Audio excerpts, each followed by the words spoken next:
นี่แม่นงานดองอยู่ประเทศอเมริกา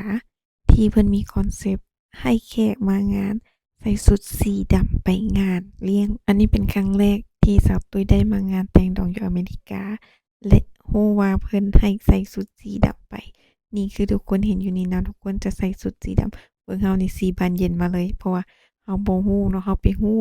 ตอนไปฮอดงานแล้วเราเห็นสังเกตคนใส่ชุดสีดำหลายก็เลยถามว่าอ้าวเป็นหยังคือ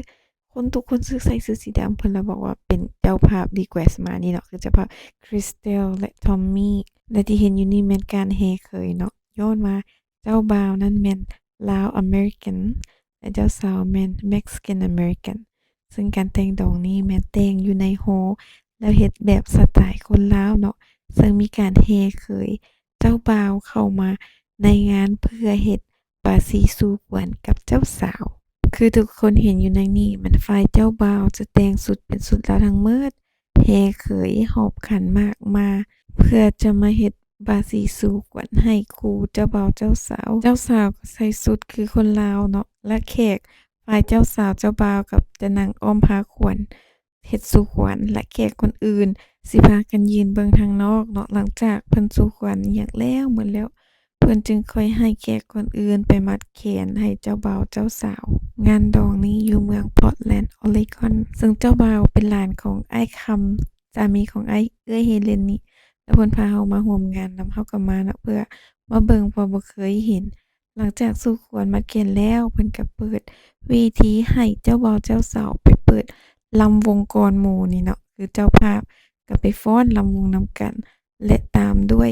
หมู่ของเจ้าบ่าวเจ้าสาว ฝรั่งก็เข้าไปเต้นไปฟ้อนรำวงนำกัน อันนี้แม่นฟ้อนรำวงหลังจากมัดแขนสู่ขวัญแล้วยังบ่ทันได้กินอาหารเทื่อเนาะเฮ็ดรำวงก่อนเพราะว่างานเริ่มนี่ตั้งแต่4โมงแลงยังบ่ฮอดยามกินข้าวหลังจากเพิ่นเปิดรอบรำวง2-3เพลงแล้วเพิ่นจึงได้เชิญแขกรับประทานอาหารแต่ว่าอยู่นี่เพิ่นได้เชิญแขกให้ไปตักอาหารแบบเป็นโต๊ะเป็นนัมเบอร์ไปเนาะซึ่งอาหารก็สิเป็นอาหาร ลาวปนกับอาหารเม็กซิกันนะทุกคนก็แซ่บดีเนาะแล้วก็มีค็อกเทลพร้อมมีบาร์เทนเดอร์มาเฮ็ดให้อยู่ในงานเลยหลังจากนั้นก็จะมีการเสิร์ฟของหวานโดยการมีไอศกรีมและเขาเจ้ายังมีโชว์เต้นแบบสไตล์เม็กซิกันอีกเนาะหลังจากนั้นก็มีเล่นเกมมันก็ม่วนดีเนาะให้เจ้าบ่าวเจ้าสาวพาแขกที่มาร่วมนั้นเล่นเกมนำเพื่อให้ทุกคนได้เฮ็ดกิจกรรมนำกันหลังจากนั่งเบิดหนึ่งเนาะก็มีอ้ายๆเอื้อยเพิ่นมาทักว่า โอ้ข้อยเคยเห็นเจ้าได้นะเจ้าแม่นสาวผู้ไปเลาะเก่งๆหั้นบ่พู้นว่าโอ้ข้อยว่าแม่นแล้ว